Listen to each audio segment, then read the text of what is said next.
Bem, é uma alegria recebê-los e, sobretudo, eu queria agradecer-lhes por essa oportunidade, porque antes de falar alguma coisa, a gente tem que aprender. E, pelo jeito, eu estava precisando muito aprender sobre esse assunto. Pelo nível de argumentação e de reflexão a que me levou, era especialmente para mim esse trabalho de hoje.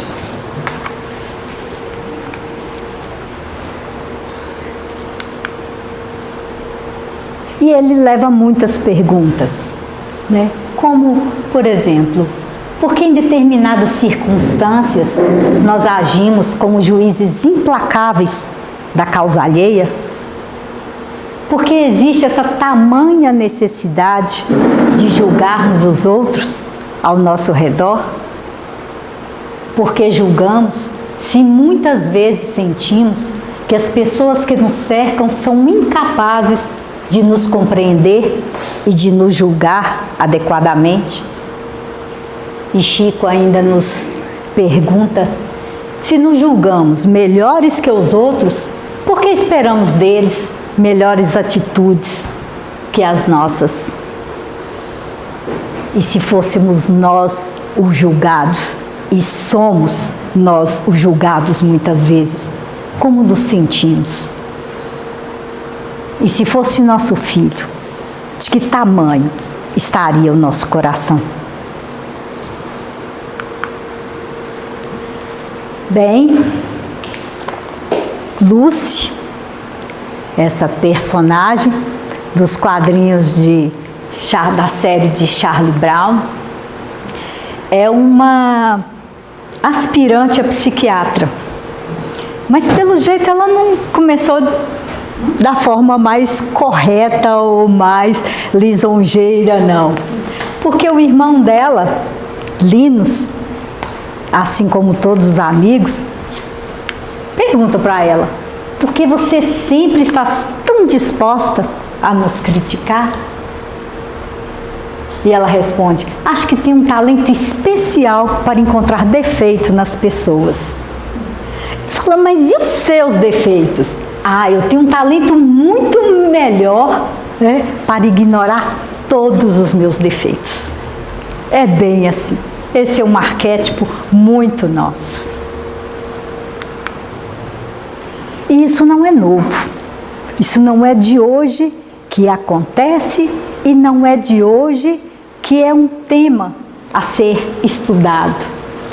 Sócrates e Platão, ainda antes do cristianismo e do espiritismo, eles diziam que é uma disposição natural em todos nós a de nos apercebermos muito menos dos nossos defeitos que dos defeitos dos outros. Sócrates ainda diz que seria ajuizado da nossa parte se nós não supuséssemos que sabemos o que ignoramos. E Platão corrobora isso, dizendo e aconselhando que cuidemos de nos instruir, mas que não nos injuriemos. Freud também se ocupou desse assunto. E ele vem nos dizer que o homem é dono do que cala e escravo do que fala. Talvez hoje nós até disséssemos que escravo também do que pensa, antes do que fala. E quando Pedro fala sobre Paulo, nós sabemos mais de Pedro do que de Paulo.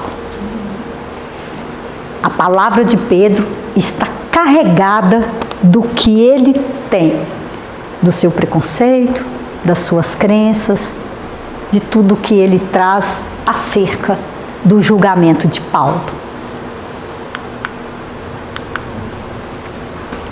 E Jesus, claro, falou muito sobre isso.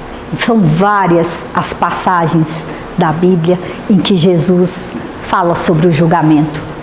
Essa talvez seja a mais conhecida, sobre o argueiro e a trave no olho. Como é que vedes um argueiro no olho de vosso irmão um cisco tão pequeno, quando não vedes uma trave no vosso olho? Hipócritas, tirai primeiro a trave do vosso olho, e depois, então, vede como é que podereis tirar o argueiro do olho do vosso irmão. Naquela passagem da mulher adúltera, em que levam a mulher adúltera para prová-lo, perguntar a ele se ela deveria ser apedrejada, em que ele responde: atire a primeira pedra aquele que estiver sem pecado. E se lembram, essa mulher foi salva do apedrejamento. No outro momento, Jesus pede que não julguemos para não sermos julgados. A fim de que não julgueis, a fim de não serdes julgados, portanto sereis julgados conforme houverdes julgado os outros. Empregar-se-á convosco a mesma medida de que vos tenhais servido com os outros.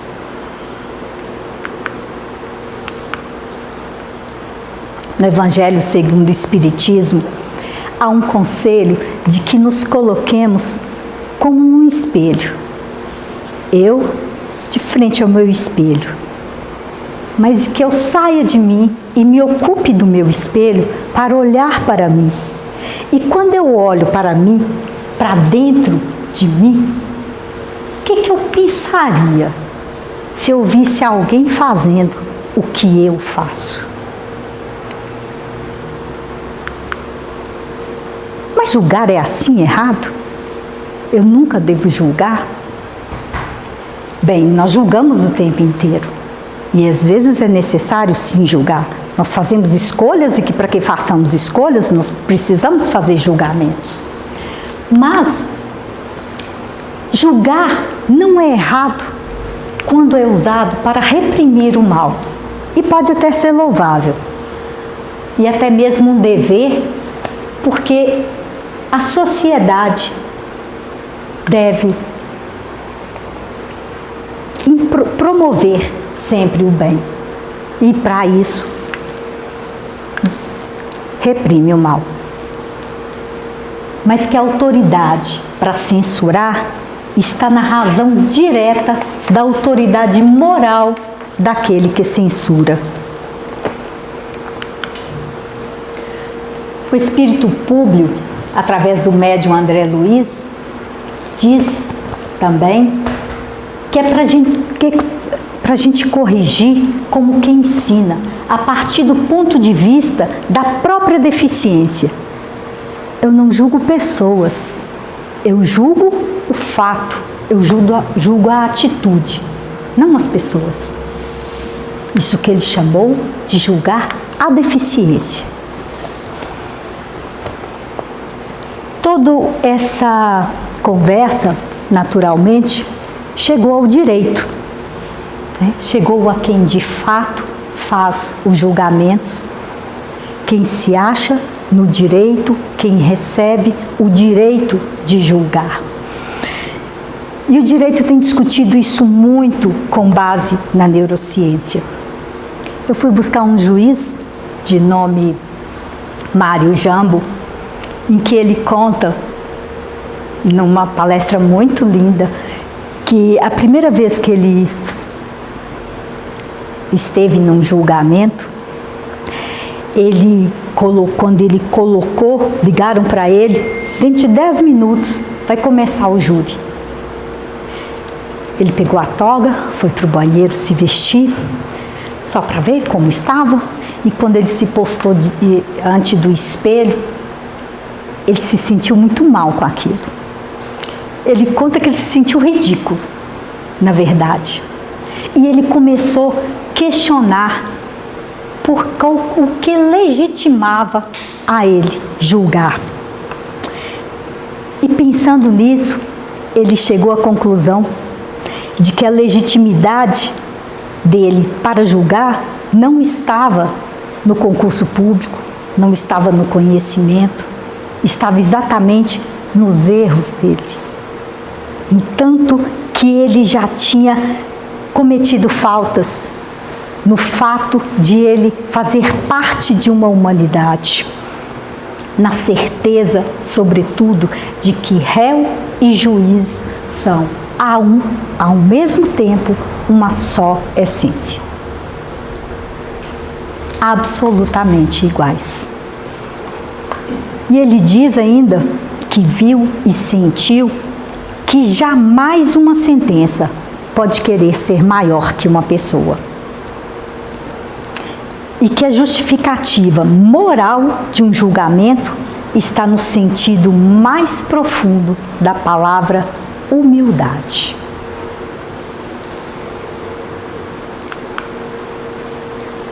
Então, por que julgamos? Sócrates e Platão continuam dizendo que um grande motivo para julgarmos são as paixões e interesses mesquinhos, que punem, muitas vezes, com cerceamento da liberdade, com confisco de bens e até a morte. E isso não é exagero, mesmo nos tempos de hoje. Outro motivo por que julgamos é para desacreditar a pessoa. Num único julgamento, numa única palavra, aquela pessoa perde completamente o descrédito de toda a sua vida, de toda a sua vivência, de todos os seus feitos. Mas que, sobretudo, o que nos leva a julgar é o orgulho. É o orgulho que induz o homem a dissimular para si mesmo os seus defeitos. Porque quando eu julgo o outro, eu tiro a atenção de mim. E quando eu tiro a atenção de mim, não só a atenção dos outros, mas eu tiro a minha própria atenção dos meus próprios defeitos. Porque o orgulho é também a negação de muitas virtudes. E Jesus combateu isso com veemência, porque esse é o principal obstáculo ao progresso. Nós poderíamos dizer também que a inveja é um dos motivos para o julgamento, mas a inveja também é um orgulho. E como é que opera esse julgamento? Como é que nós fazemos isso? Primeiro nós observamos, tá? A cena, a pessoa. Só observa. Depois nós damos nome. E como é que nós damos nome para aquilo? Nós vamos dar nome de acordo com o que nós conhecemos. Nós vamos fazer caber na nossa caixinha. Depois nós vamos avaliar e adjetivar. É feio, é bonito, é bom, é mau, é gordo, é magro. Tá? E claro, vamos dar a sentença final. E à medida em que nós avançamos nisso aqui, nós começamos cada vez mais a distorcer o nosso julgamento. Porque ele precisa caber naquilo que nós conhecemos, nas nossas experiências, nos nossos pressupostos, que vão entrar em ação como se fossem células de defesa. Porque eu não quero a mudança. E se eu não quero a mudança, eu farei de tudo para que as coisas continuem como eu gostaria que elas continuassem, por mais desconfortáveis que elas sejam. Mas elas são o conhecido. E dessa forma, nós somos muito mais passado e menos presente. Porque eu julgo com base naquilo que eu já vivi. Eu não julgo com base no novo. Eu não avalio o novo. E nós vamos exercer muito menos presença nisso. Dentro de um julgamento, de uma mente preguiçosa, que não tomou muitos pontos, que não precisou ou não recorreu a muitos parâmetros para fazer o seu julgamento. É como se nós cristalizássemos a nossa visão. Eu tive uma experiência, ela foi difícil, ela me machucou e por isso eu nem busco e também não reconheço novas ferramentas para lidar com aquilo. O próprio Sócrates foi vítima disso, né? Vítima do julgamento de um pensamento novo. A heurística é isso, é um atalho mental, tá? É uma forma de julgar rápida, extremamente útil. Nós precisamos também tomar decisões rápidas na vida, sabe? Tá? E algumas até automáticas. O problema é quando essas decisões tomadas num atalho de forma rápida, elas não consideram os vieses da situação. Eu esqueço de analisar algumas coisas que são bastante importantes. E uma das formas de se usar a heurística é através de comparações relativas. Quando eu comparo uma coisa e outra. E o que eu uso para fazer essas comparações? Eu uso uma ancoragem, então eu me apoio em âncoras pré-existentes, em âncoras iniciais, e eu posso fazer um enquadramento, que é uma aversão. Nós temos isso, nós temos aversão à perda. Ninguém quer perder. Ninguém quer. Só que às vezes, o que nós fazemos? Nós confundimos o que é custo com o que é benefício e não equacionamos essas duas coisas. Num exemplo, foi feita uma pesquisa, foi dita uma frase, pedido às pessoas que respondessem a essa questão. Suponham que lhe digam que Scott é inteligente, trabalhador, impulsivo, crítico, teimoso e invejoso. Em contrapartida, Cris é invejoso, teimoso, crítico, impulsivo, trabalhador e inteligente. Eu te pergunto, você iria gostar mais de Scott ou de Cris? A maioria das pessoas respondeu que gostaria mais de Scott. O que é a âncora? Scott é inteligente. Eu parei aqui. E Cris é invejoso. Isso é suficiente para o meu julgamento. E a partir daí eu já não me aprofundo. Assim nós fazemos vários dos nossos julgamentos. Vários. Tá? Picasso, com a obra que tem, ele estava sendo bloqueado por causa de seu comportamento na vida pessoal. Uma coisa não desmerece a outra. Picasso tem uma história dentro da arte. Tem o seu valor. Tá? Se ele errou em outros pontos, é outra questão. Não desmerece a arte dele. Irmão Leocádio, um dos mentores desta casa, que dá nome a ela, diz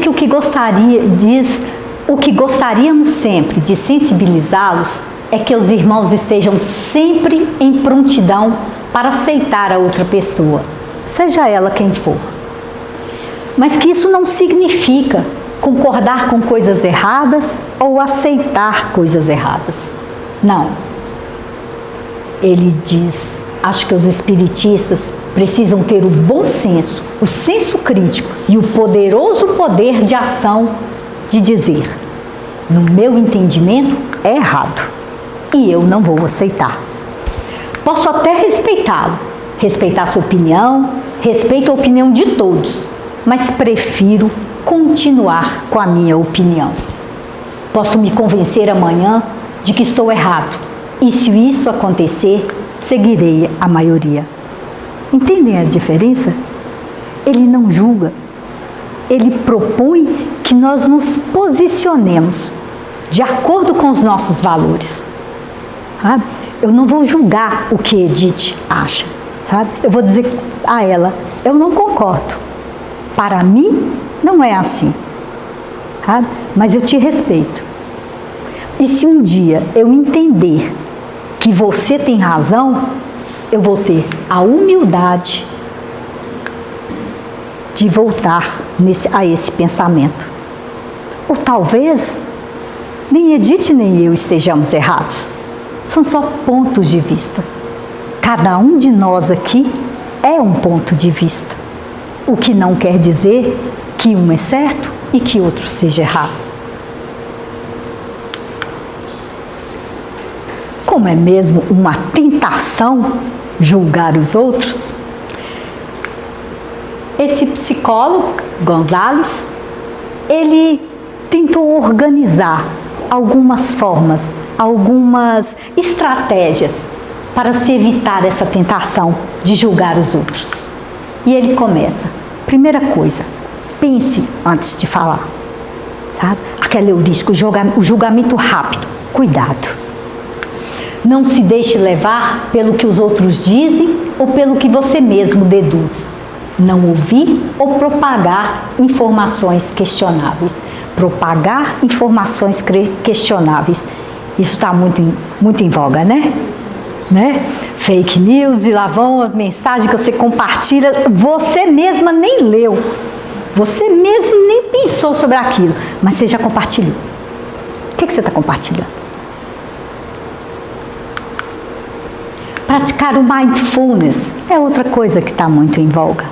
O mindfulness é uma filosofia que entende que a liberdade aumenta quando o número de julgamentos diminui. Tanto os que fazemos aos outros, como os que fazemos a nós mesmos. O mindfulness fala em atenção plena.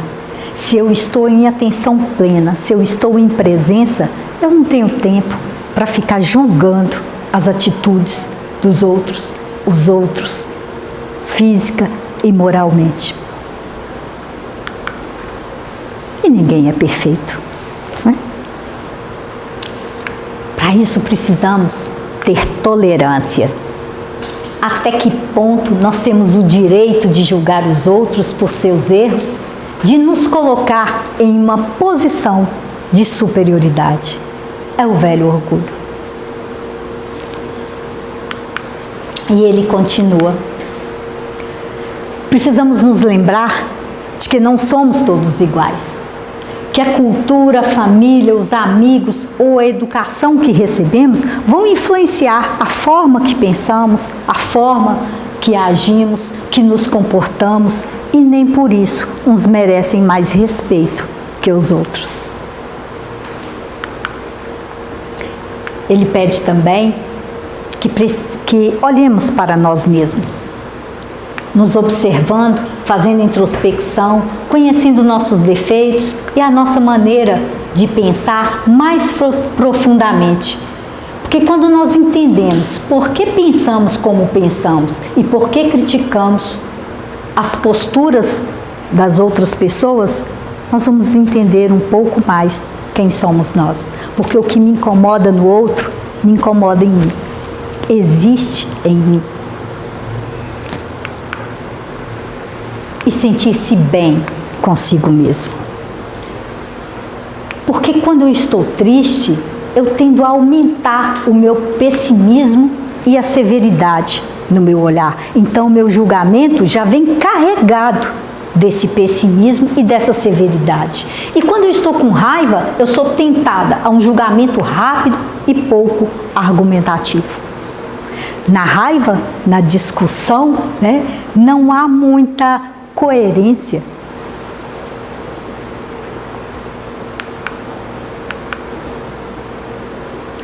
Outra estratégia é manter uma mente mais aberta para receber o novo.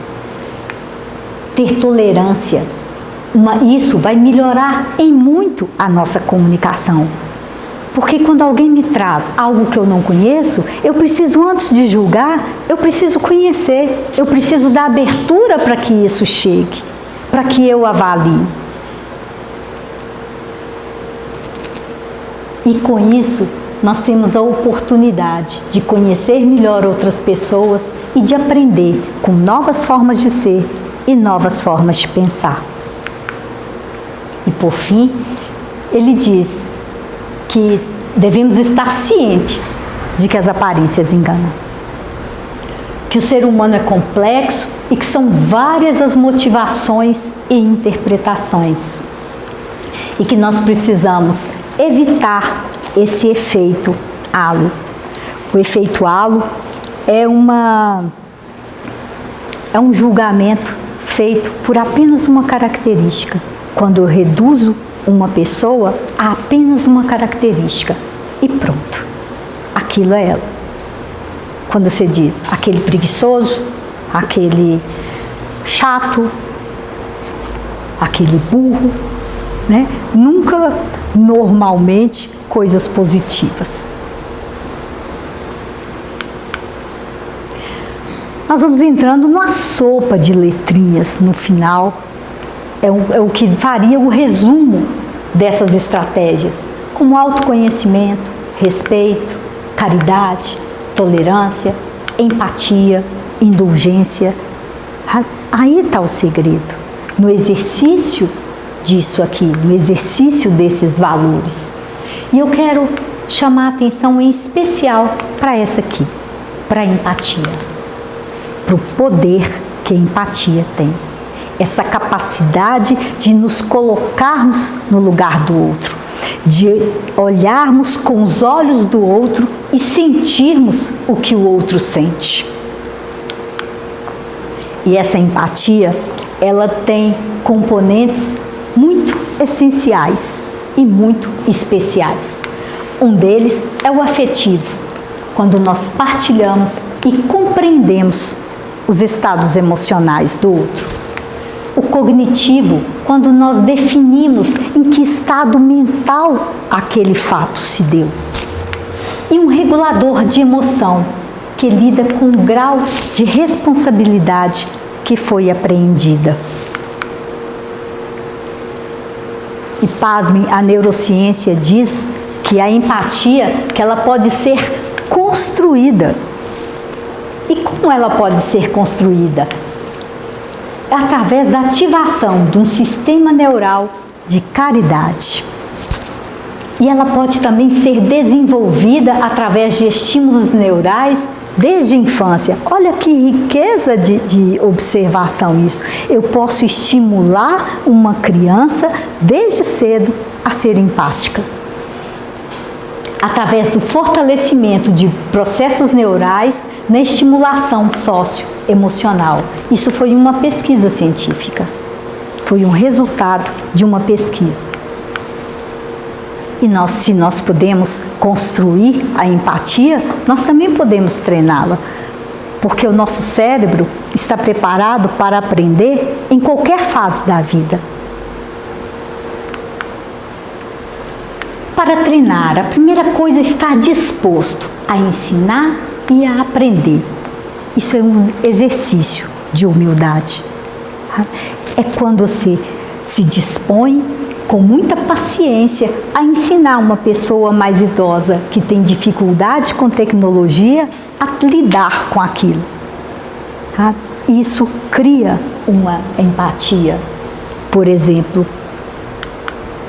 diminuir o julgamento. Deixar de lado sua visão, suas crenças e sua realidade para entender a realidade do outro. Porque, afinal de contas, ter paz é bem melhor do que ter razão. E ter uma escuta ativa e demonstrar interesse genuíno, não aquele que escuta e já pensando no que vai responder, já formulando a sua questão. Não, escute de verdade, escute para compreender, não para rebater. E praticar o autoconhecimento. Quando eu reconheço meus pontos fortes e meus pontos fracos e sei interpretar as minhas emoções, eu consigo entender os valores, as emoções e os comportamentos do outro.